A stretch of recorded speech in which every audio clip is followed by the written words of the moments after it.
What's going on, guys? 8-Bit Glitch 79 here. Yeah, it's been a while.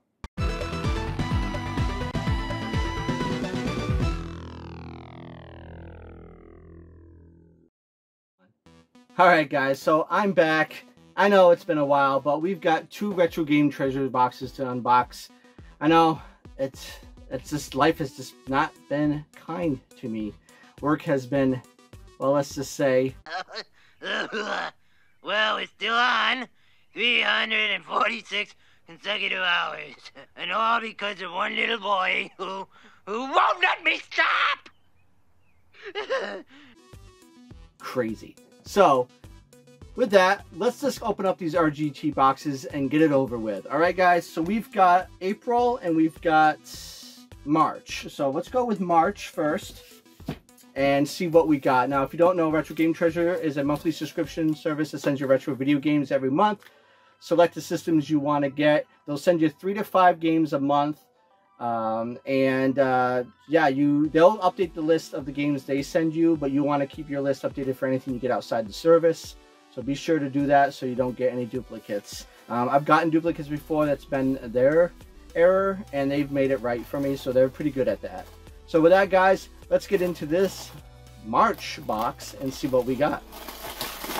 Alright, so we got a little packing pillow. We'll get rid of that. Alright, so right off the top, there's something that's not shaped like a game. So let's check out what that is. We've got, oh, an N64 aftermarket Rumble pack.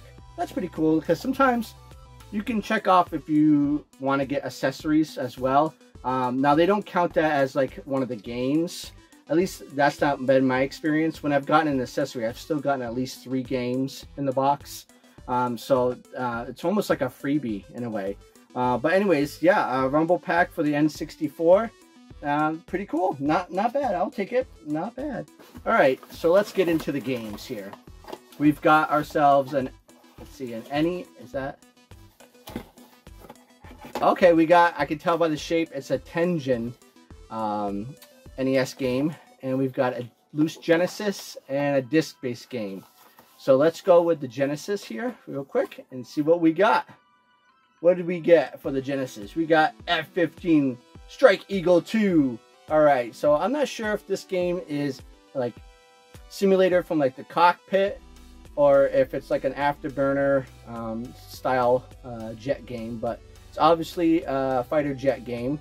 So that's pretty interesting, pretty cool, not bad. I wouldn't say it's my favorite style of games, but I wouldn't mind checking that out.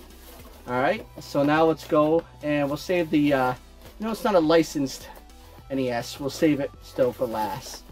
We'll go with the disc base, which is usually GameCube. I think GameCube's the only one that I get now from them, disc base. So let's see what we got. It is GameCube, and it is Starsky and Hutch. If anybody knows, that's a TV show from the 70s, maybe into the early 80s. Badass car. I can't remember the type of car it is, but really cool. Starsky and Hutch. The GameCube. It is not complete, so no manual. Let's see, we got clean disc, so good. So not complete, but nonetheless, still a GameCube game. All right, now we'll go on to box is empty. We'll go on to the NES game. Again, it's a Tengen game. I can tell from the shape, and it is, dude. All right. Classic Miss Pac-Man. Can't beat Miss Pac-Man. Classic arcade game. I think I prefer Miss Pac-Man over Pac-Man. I think most people do, just because of how the levels change up a bit. But yeah, definitely a great addition to the Tengen collection. Be cool to kind of collect all these. I know a few people out there in the community that do have it. I'm looking at you, Bandana Gamer, and also Josh from Drinking Games, and there's somebody else that just recently got them all too. And now I'm blanking. But yeah, if I remember, I'll put it down here. But yeah, so that's a cool subset to try to go for. So we'll put that there. And that's it for March. So March, we got Starsky and Hutch on the GameCube, F-15 Strike Eagle 2, and Miss Pac-Man on the NES, and that Rumble pack. So pretty cool.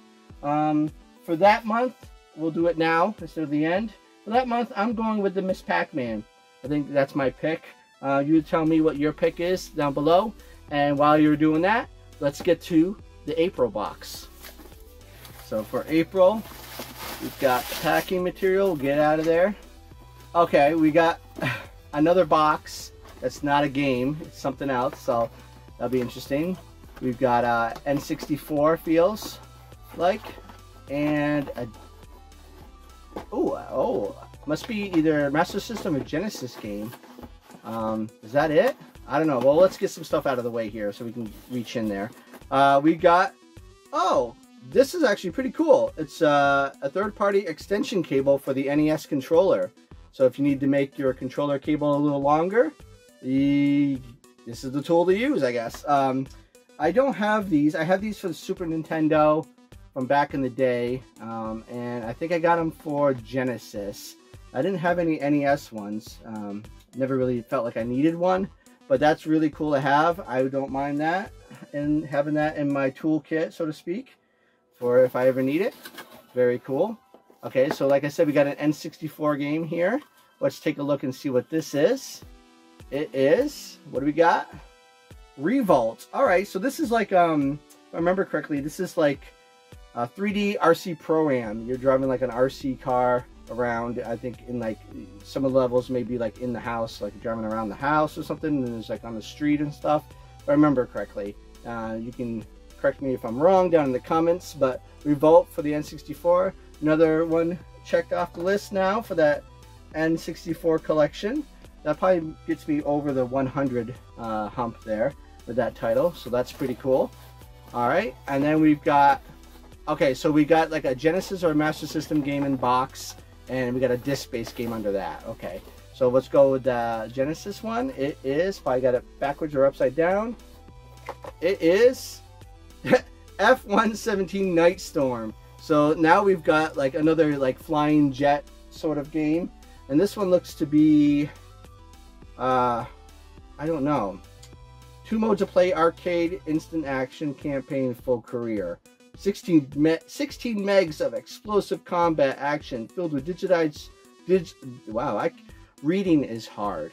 Digitized speech and bit-mapped explosions. Infrared displays and laser targeting gives you astonishing weapon accuracy. 9 real-world battle areas filled with authentic missions and targets. It looks like it's kind of like from the cockpit, from what I can tell here. So yeah, I love the KB. It's KB, right? No, Toyworks. Toyworks sticker there. It was $21.99 at one point. It is complete. It's got the manual in the game, so awesome.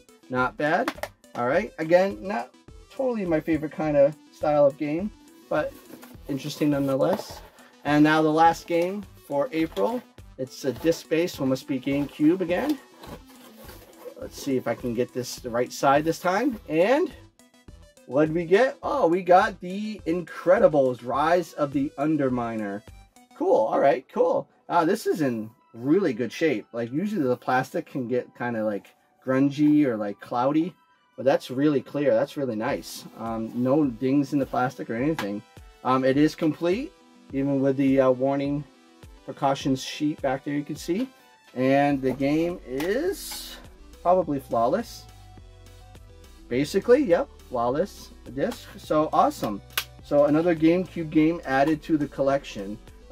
This must be like a 3D platformer action game, of course. So awesome. I love the Incredibles movies, so that is pretty cool. So there we go. So for that month, empty box, we got the Night Storm F-117 game, the Incredibles GameCube game, and the Revolt on the N64 and the extension cable. I'm going to go with the Incredibles for that month, I think. I think that's the winner, with Revolt kind of being right there. So those are my 2 picks for the month. What was your picks for the month? And with that, guys, I'm glitching out.